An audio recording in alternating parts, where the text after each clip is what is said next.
computer and do a screen share.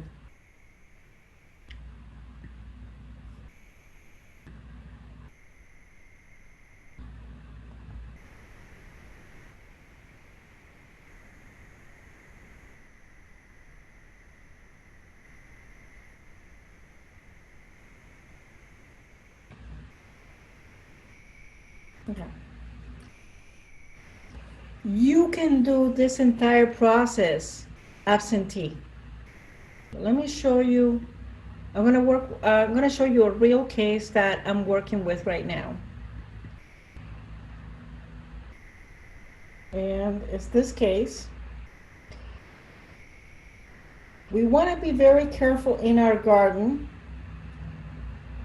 that we take care of our plants, of course, because any plant or anything that becomes diseased can't protect itself energetically. Just like when our immune system is low, we can't protect ourselves from pathogenic attack. Plants are the same.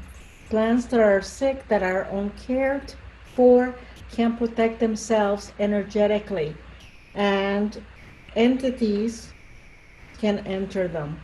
And this is an example of one.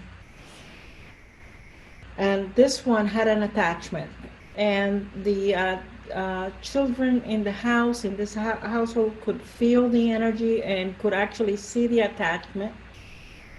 And I was called to help release it, and I was able to walk the entity, to release the entity from its surrounding area, from the garden, and send it to the light. And I'll show you how to do that in lesson 5. But then I had to heal the area, I had to heal the garden. The bush was removed, and I had to heal the area though, because the fact that the bush had been so sick, it had created a tear around this garden area. So I want to show you the garden area, drawing of the garden area. Okay, and you can do the same thing. So what you want to do is call it in absentee, and I have already called it into my iPad. So you can call in an absent treatment and use anything as a prop, including your iPad. Okay, so the drawing is right here in my iPad, and I'm going to use the Astro Matrix repair technique, and I'm going to take this whole area, this entire garden, and make the repair. So I'm going to go ahead and start here and make my pass.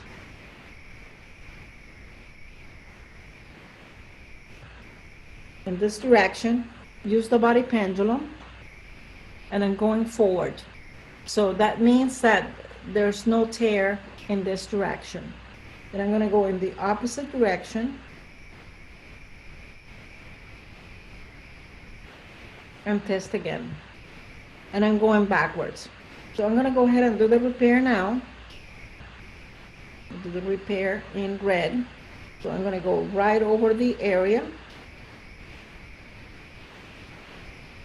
and then begin the counterclockwise repair.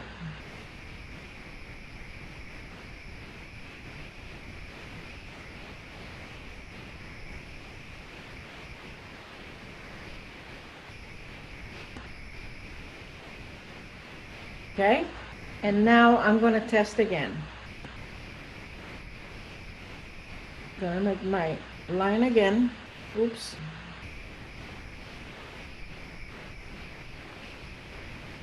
I draw my line again.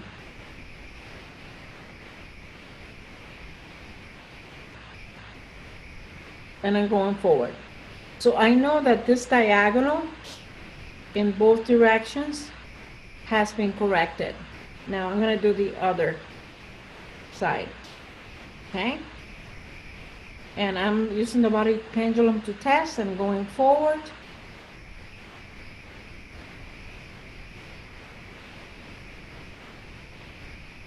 And I'm going to test in this direction, and I'm going backwards. So I'm going to go ahead and do the repair.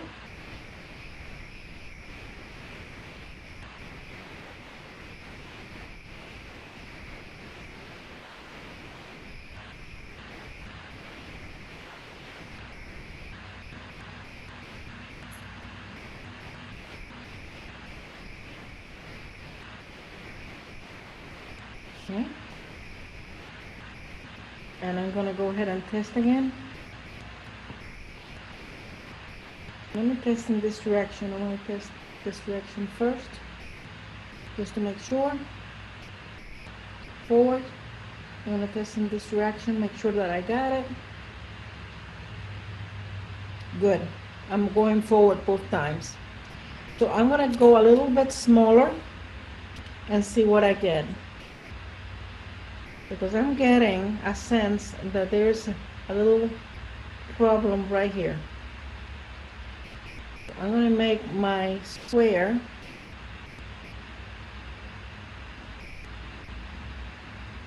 a little bit smaller and check what's here.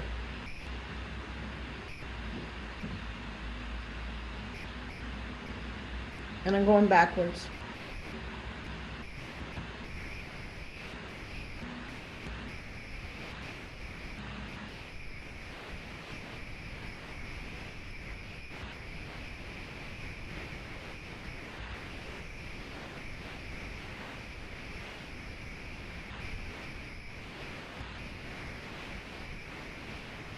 And I'm going to go ahead and make my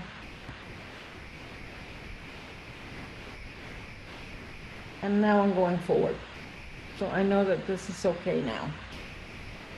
Let me go ahead and check in this direction. I'm going forward. Forward in this direction. I'm going to recheck this. Let me go in this direction. I'm going forward. And in this direction again, and I'm going forward. So this section has been corrected. This entire garden area has been corrected. Now what I can do to protect this area even more is I can go to a source in nature that has a strong protective energy. And I would look, and I will. I'm going to look for a crop of trees that has a strong protective, that carries a strong protective energy, well-rooted, strong, healthy. And I'm going to ask permission of the tree and permission of this garden. I need to ask this garden permission. And I am going to place some vibrational links around the healthy tree out in nature somewhere in a New Hampshire forest. And I'm going to, I like to place 4 crystals, 4 clear quartz crystals, and that's what I'm going to do. So if this is the tree out in nature, this is the trunk of the tree, okay? I'm going to place 4 crystals around the tree.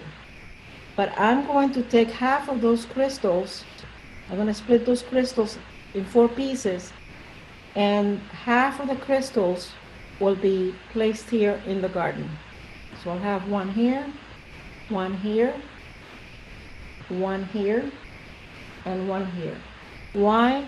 For protection, to keep this area well energized, because the problem developed in the first place, the tear developed because this area had been neglected. It did not have enough energy. Now I'm going to rely on a source from nature, as long as I have its permission and the permission of the garden, to place crystals both around the tree out in nature and then around the garden in a square formation. Why the square? Because that's the strongest, most protective structure that you can have. The square or the rectangle is extremely stable. And if I place clear quartz in nature, just the sun and the wind and the rain will keep it cleansed, okay? And that will project the energy of the tree into this garden area. And I can check it. I can check it every once in a while to make sure that everything is okay. But that would be a really nice way of bringing healing energy into this area, positive energy into this area, and prevent that break to reopen again. Okay? So I want to open this for questions. Yes, Jasmine. Okay, so this is I should do this for my friend's house that burnt down Yeah. and they rebuilt there. Do Yes. I need to go through the layout of the old house or the new house? Go through the old house because you want to get rid of any pain, any memories, any energetic tears that may be in the old house. You want to eliminate those. Okay, and like room by room. Room by room, room by room, go room by room, and you don't have to be physically there. Just make a sketch of that area. Call in the sketch with Honcha Session N. Use the sketch as a prop. So just like you can call in a person or an animal for an absent treatment, you can call in a house. Okay? You can call in a garden. Put it into your prop, use the paper, the sketch as your prop, and then work on it. Work on it. Let me tell you how bad these stairs can get. Okay? John used to tell a story about a workshop he gave around Chicago many years ago. And he was using his camera orometer, demonstrating it. Okay, and one of the students came after the workshop and said, "Huh, very interesting. I had a very strange situation not long ago. One day I found a swarm of ants in my house, and I cleaned it up. And the next day, the swarm was back." And I cleaned it up. And then the following day, a large bird appeared inside my house. So I called in animal control, and when they came to catch the bird, as they were about to catch the bird disappeared in midair inside the house. And what's strange is the animal control officer said to me that it was a bird that wasn't from this continent, it was from Africa. And she said, "Would you mind coming to my house and scanning my house?" And John went with his camera orometer and scanned his house. And when he went to the kitchen area, his camera orometer went crazy. There was a tear in the fabric of the room, in the energetic fabric of the room, right there. And he sealed it. But what he said to me later is that those tears can be caused by many things, including negative emotions, a lot of fighting. And the people that lived in the house before that woman moved in used to have violent fights. So that can create a tear. A fire can create a tear. Even a diseased plant like the rose bush in this garden that was so sick that energetic parasites got in. There was a tear. The tree couldn't protect itself. It created a tear. So it's important to recognize these problems and not let them go, because they can invite other things to come in. Things that you don't want energetically in your space. So debris, garbage, things that are festering after a fire, you need to go over to the area, you need to bring healing to it, because that affected that area energetically. So you have to bring healing to it and follow these steps. Okay, you can do it absentee, you can do it hands-on. After you make all the repairs, then you want to reinforce your work. Just like I'm going to use my clear quartz, split them in half, find a source in nature that is very strong, very protective, very healthy, and then leave half the crystals there and place the other halves in this garden for my client. and that's going to protect her garden and prevent a problem from happening again. So you want to do the same thing, and now you know how to do it. So watch this lesson, ask questions, and practice. Okay, I'm still recording, so if you have any other questions, I'll take them, and then after we finish with the questions, we'll be done for tonight.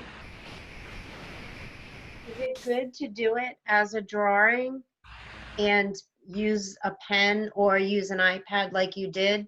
Or can you call it into a prop and like have a picture of it, but do it with your hand, the repair? Does that make sense? When you're drawing, you're using the energy of your hand. So whether I'm using an iPad or a physical drawing, I'm using the energy of my hand. I'm using the iPad because I want to show it to you. It would be a lot more difficult to show you this in detail if it were on paper.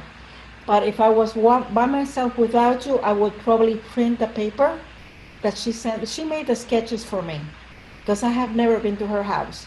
So the process for me, if I wasn't teaching a class, would be to print the paper and then call in the house into the paper and do the repairs. And I would use my pen. I would still draw with my pen because as I'm drawing with my pen, Reiki is flowing. Yeah. Okay, and I can use my hand by itself, but I would also use the pen. I would mark everything well. And then I would put it on a grid overnight. And in fact, I'll probably do that on Monday because I want to go over everything again on Monday, make sure that I've done it correctly, that I haven't forgotten anything. So I'm not just doing this garden part, I'm doing her entire house. Because she has entity spirits, all kinds of things that appear in her house. So I need to do a really good job, and I have diagrams of every part of the house, every floor, and I'm going to go, I'm going to go one by one, find the problems, and then make the corrections, and then make suggestions for her so that she can prevent the same problem occurring again, and then create protections in nature that can also be introduced into her home.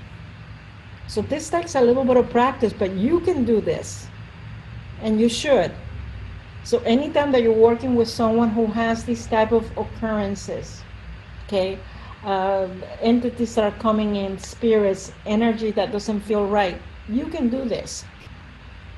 Okay. Okay. Good. Okay.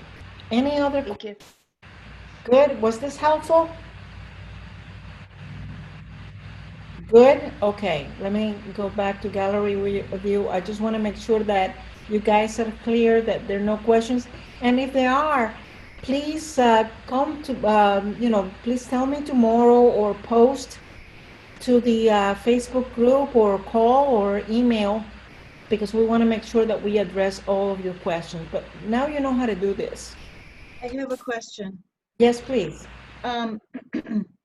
You just fixed the garden and you said now that you have to go through every room in the house because there's entities. So with these entities, are you going to have to walk the dead? Yes, I probably will. If Okay. I find anything there, I will walk. If I find an entity that is not human or animal, I will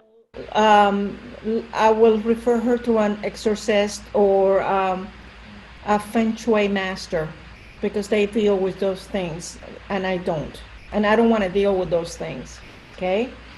But if it's human or animal, I can take care of it myself. And this is not the first time that this person has experienced this kind of problems. She attracts them. She's like a magnet, and they come to her. And so we've done this before, but not to the scale that I'm going to do now. I'm going to go through the whole house, room by room, and make sure that there's no tears, because they'll get in if there's a weakness. They'll get in if they, remember, they're energetic parasites.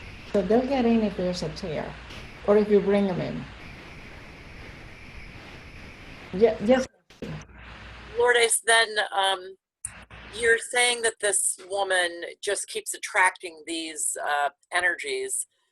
Is there anything that you can do, such as the astral matrix repair, so that she will no longer attract them?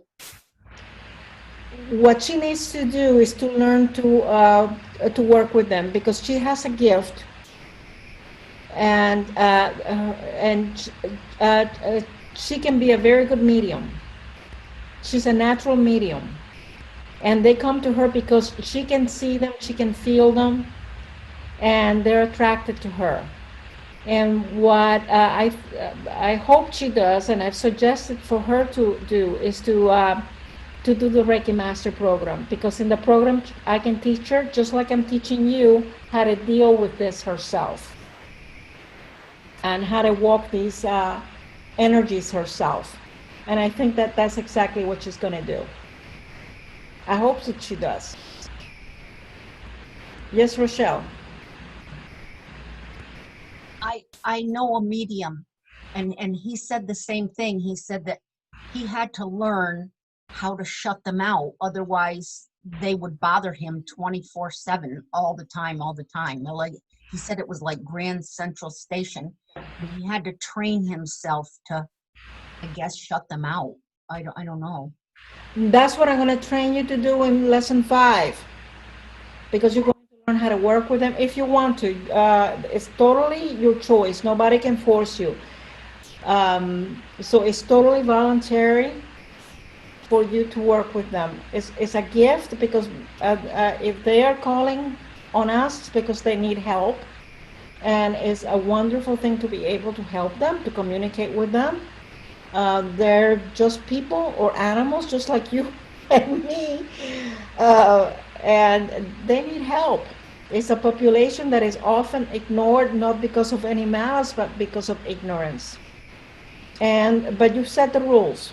You have to set the rules, and you have to be strong and enforce them.